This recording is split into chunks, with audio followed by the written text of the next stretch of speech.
हमारे साथ आरजेडी प्रवक्ता मृत्युंजय तिवारी हैं। वक्फ संशोधन विधेयक लोकसभा में पारित हो गया, आज राज्यसभा में पेश होना है। सरकार की कोशिश है कि आज राज्यसभा से भी पारित होता है। जदयू ने तो वहां समर्थन कर दिया, लेकिन जदयू के मुस्लिम नेता विरोध कर रहे हैं, नाराजगी व्यक्त कर रहे हैं। गुलाम गौस, अब इसके बाद गुलाम रसूल बलियावी, जदयू में क्या हो? देखिए, जेडीयू तो एक्सपोज हो गई।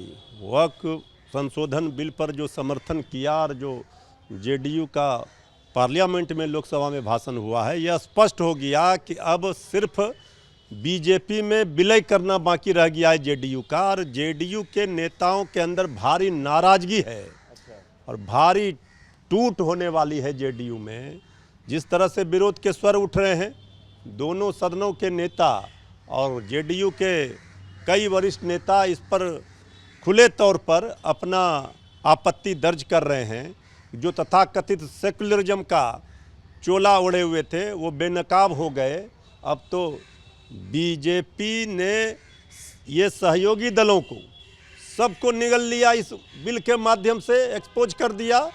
अब आदरणीय नीतीश कुमार जी को जवाब देना पड़ेगा और जेडीयू को बचाना वो मुश्किल है। मतलब उसके मुस्लिम विधायक, विधान पार्षद, चाहे जो पदाधिकारी हैं मुस्लिम, वो सब तो नाराज दिख रहे हैं। आपका ये कहना और टूट होने सिर्फ मुस्लिम ही नहीं, जेडीयू के अंदर भारी संख्या में नेताओं के अंदर विरोध है। जिस तरह से बीजेपी के सामने नतमस्तक जेडीयू हुई है और जेडीयू अब कोई पार्टी नहीं बची, वो पूरी तरह से भाजपा का प्रकोष्ठ बनकर रहे। कब टूट हो सकती है? अगर राज्यसभा से पारित हो गया तो उसके अब आगे आगे देखिए होता है क्या आने वाले दिनों में। सरकार भी क्या धाराशायी हो सकती है? सरकार पर तो दिल्ली में ये जो संविधान को रौंदने का काम हो रहा है, जिस तरह से इस संशोधन बिल को भले ही संख्या बल पर और सरकार में बहुमत के आधार पर पास करा, बिहार में क्या सरकार धाराशायी हो सकती है? ये देश सर्वमत से चलेगा और ये बिहार पर इसका असर दिखेगा। अच्छा, ये बताइए, जो विधेयक आया है सर, उसमें तो सरकार तो कही है कि किसी भी मुस्लिम के संपत्ति में, वक्फ की संपत्ति में वैसा कुछ नहीं किया जाएगा जिसका डर सता रहा है मुस्लिम समाज को। साफ तौर से कहा गया है कि वक्फ बाय यूजर का प्रावधान कानून बनने से पहले लागू नहीं होगा। वक्फ प्रॉपर्टी तय करने के लिए जिला कलेक्टर की जगह राज्य सरकार अधिकारी नामित करेंगी। वक्फ ट्रिब्यूनल में अब मुस्लिम लॉ एक्सपर्ट होना जरूरी है।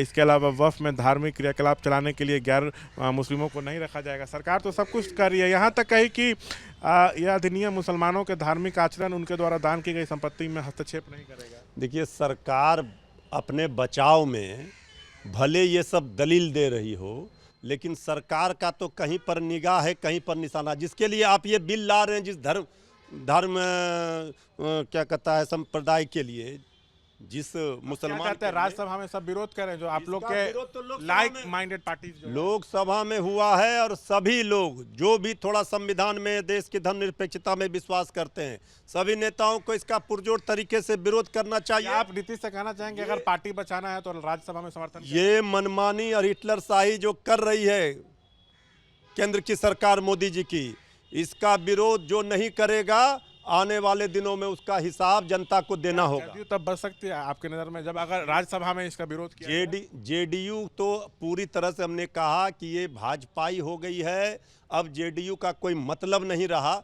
अब ये सरकार आज बहुमत में है, कल ये सरकार नहीं रहेगी, परमानेंट नहीं है।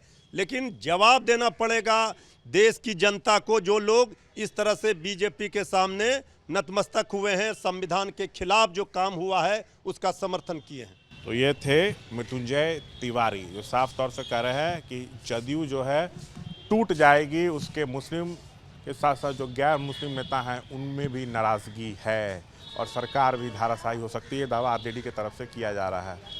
कैमरा पर्सन विशाल राय के साथ में शशांक कुमार, एबीपी न्यूज़ पटना।